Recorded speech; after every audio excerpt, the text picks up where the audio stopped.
Хаджи сумел объединить наш народ в стремлении к миру. Хочу обратить ваше внимание на рабочий стол президента, на котором, кстати, все предметы расположены именно в том порядке, в каком были при его жизни. Что все они в национальных чеченских костюмах. И у каждого из них мы с вами видим кинжалы, которые по старинной чеченской традиции. В день 15-летия отец подрастил сыну в знак того, что сын возмужал и должен взять на себя охрану чести и достоинства своей семьи и его.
Президенту Академии наук Республики Саха-Якутия Леониду Николаевичу Владимирову.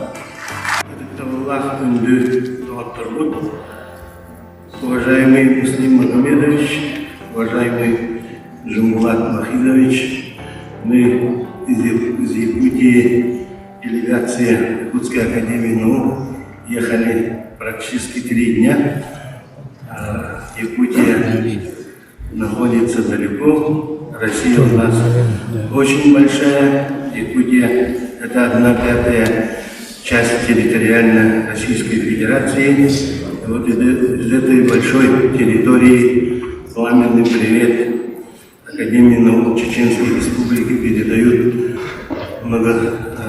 многостепененный докторами, кандидатами наук Академии наук. Мы приехали посмотреть, как Чеченская Республика, как руководство развивает науку, как развивается республика, поучиться, посмотреть и поделиться чем-нибудь, чем у нас есть такие достижения. Все-таки на этой большой территории, на многолетней мерзлоте мы добываем алмазы, нефть, газ, золото, редкоземельные металлы, бюджет более 300 миллиардов рублей, ВВП приближается почти 2 триллионам, там проживает всего 1 миллион, почти около 1 миллиона населения. Поэтому без науки всего этого сделать невозможно. Поэтому вот если сказать, любое предпринимательство, любой бизнес, любое направление народного хозяйства, все, чем занимается человек, если он не опирается на науку, то эта деятельность может быть на 5, на 10, 20, 30 лет, а потом она начинает темпы вести на снижение. Только опираясь на науку, можно идти вперед, и более того, опираясь именно на молодежную науку. Поэтому, как здесь уже сказал Джамбулат Махидович, мы его интервью слышали, что здесь будет строиться лифт, молодежный лифт развития науки. Вот, у нас приветственный адрес есть, и вот все-таки я осмелюсь здесь подарить подарок на душу, да? Хотя нам сказали подарки потом дарить, так как мы издалека приехали. Ну, такой подарок, наверное, дарить не грех, это из алмаза, брошка алмазов. За таким подарком.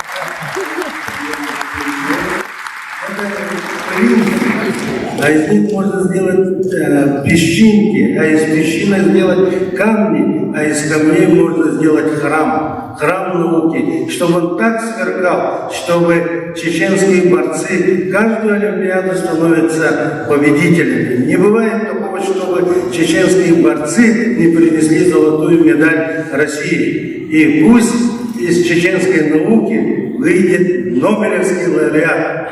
Лауреат Нобелевский.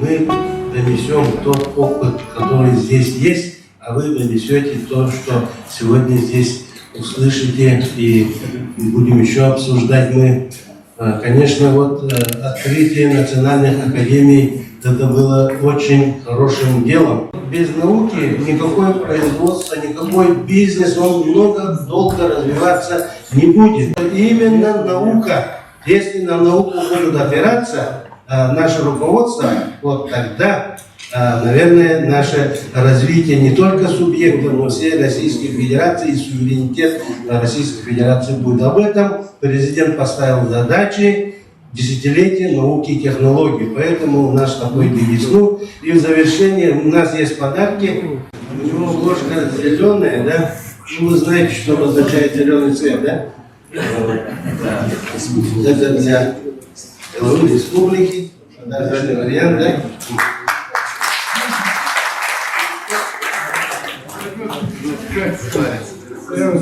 Вот золотые медали.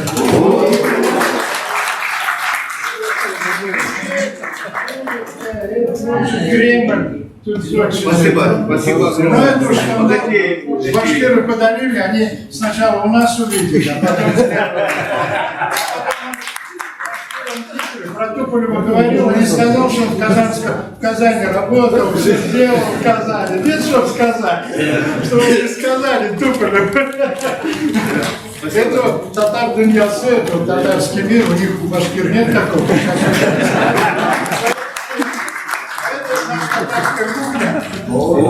Пожалуйста, когда к нам приедете, вы посмотрите, скажете, вот это мне нужно, вот это.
Дорогие друзья,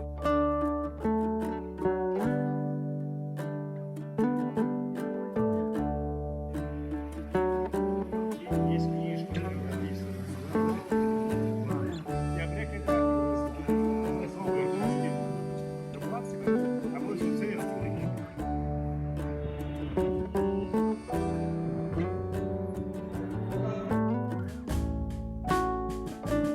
Здравствуйте, дорогие друзья! Очень приятно и даже символично нам в дни нашего юбилея нашей академии, дать интервью Братской академии наук из Якутии, которая всегда была для нас большой и влекущей загадкой. Очень надеемся, что нас также пригласят. Доброй волей Всевышнего Аллаха мы, наконец, в начале 2000-х годов, в самом начале, в 2002 году, эту проблему актуализировал первый президент Чеченской Республики Ахмад Хаджи Кадыров, который считал, что без знания ни у одного народа нет будущего. без науки ни у одного народа нет сколько-нибудь положительной перспективы. И вот благодаря его заветам наша академия стала возрождаться. Появились новые имена.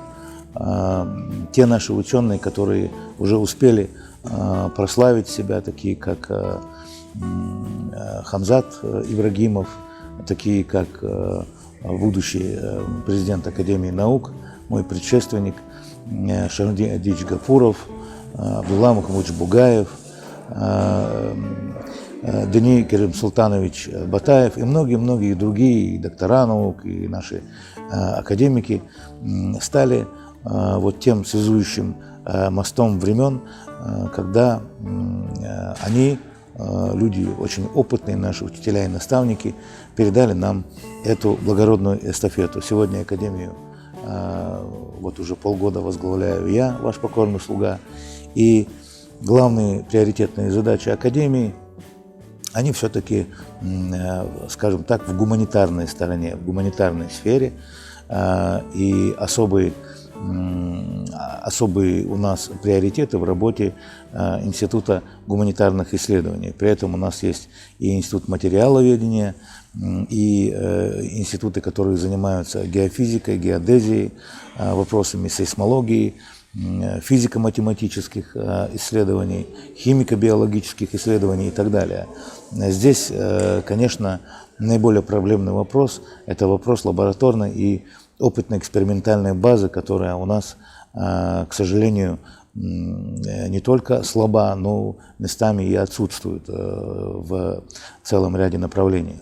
Рамзан Ахматович, к сожалению, будучи человеком очень занятым, и учитывая то, в какое время сложное мы сегодня живем в противостоянии с международным сатаной, в противостоянии с международным неофашизмом, конечно, думаю, что все наши коллеги, не только якутская делегация, поняли, что Рамзан Ахматович человек чрезвычайно занятой, и я не буду рассказывать, чем он в этот момент занимался. Он принимал военные делегации Министерства обороны, занимался вопросами наших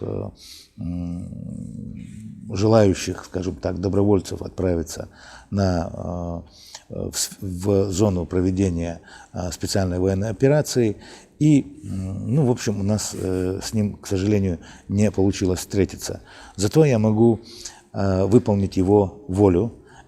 И эта почетная миссия состоит в том, чтобы нашим якутским, и не только якутским, всем нашим дорогим российским друзьям и согражданам передать от него огромные слова огромной благодарности, огромной признательности за то, что они, и вы в частности, дорогие наши якутские братья, оказали нам великую честь, посетив Чеченскую Республику и приняв очень деятельное и очень важное участие в работе международной конференции, которая была проведена сразу после торжественных мероприятий, посвященных 30-летию нашей Академии, ее юбилею в рамках объявленного главой Чеченской Республики Героем России Рамзаном Ахматовичем Кадыровым года чеченского языка. Огромное всем вам спасибо и низкий поклон.